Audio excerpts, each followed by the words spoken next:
Goeiedag en baie welkom weer eens by ons oordenking. My naam is Gys Vermeulen, vir die van julle wat my dalk nog nie gesien het nie. Ek is die kampusleraar van die Oosrand Lewensentrum daar in Benoni en dit is vir my 'n voorreg om hierdie week so 'n bietjie saam met julle te kuier. Nou ons praat hierdie week oor die geheime van die koninkryk en dan spesifiek om soos kinders te wees. Dit is een van die geheime van God se koninkryk is dat ons meer soos kinders moet wees. Nou kom ons lees 'n gedeelte saam in Romeine 8 vers 16 tot 17.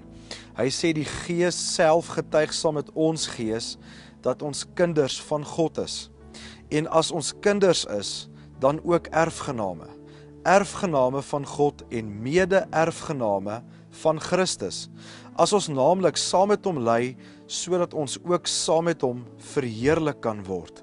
Nou hierdie gedeelte sê vir ons dat die Heilige Gees herinner ons gedurig daaraan dat ons God se kinders is, dat ons aan hom behoort.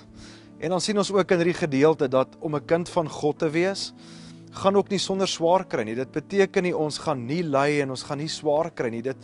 Daar gaan tye kom wat ons dalk gaan swaar kry. Daar gaan tye kom wat ons dalk deur moeilike seisoene moet werk. En Jesus self praat daarvan in Johannes. Hy sê in hierdie wêreld sal julle swaar kry beleef, maar skep moed, want ek het die wêreld reeds oorwin.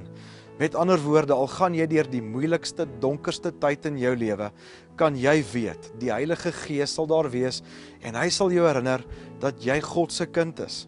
En al gaan jy deur hierdie moeilike tye, moeilike seisoene, kan jy God se rus, God se vrede steeds beleef. En jy sal weet, niks kan jou skei van God se liefde nie. Nou hier's die groot vraag. Hoe kan ons lewens meer oopmaak, sodat ons meer die stem van die Heilige Gees kan hoor, wat ons wil kom herinner, dat ons God se kinders is. Hoe kan ons lewens meer oopstel?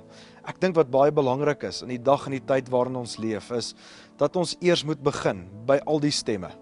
En ons moet hierdie ander stemme begin stilmaak. Daar's vandag soveel goed in ons lewe, wat ons aandag wil trek, en ons tyd in beslag wil neem, en ek dink is so belangrik, dat ons hierdie stemme sal stilmaak, dat ons sal prioritiseer.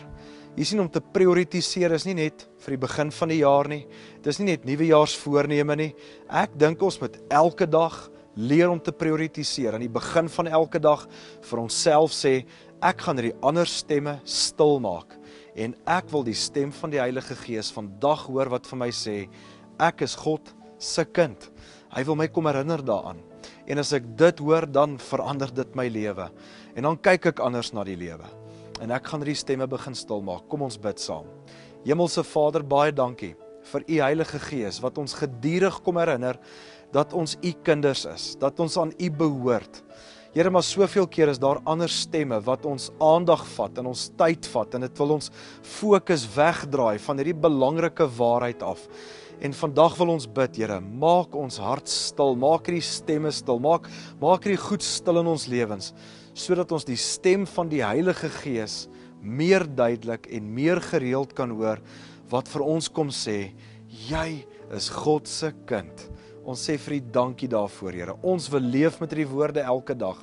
Ons is God se kind. Ek is God se kind. En hy is lief vir my.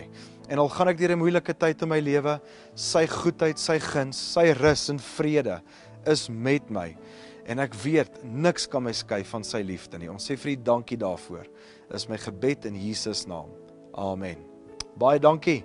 Geniet jou dag verder. Ons sien mekaar weer môre.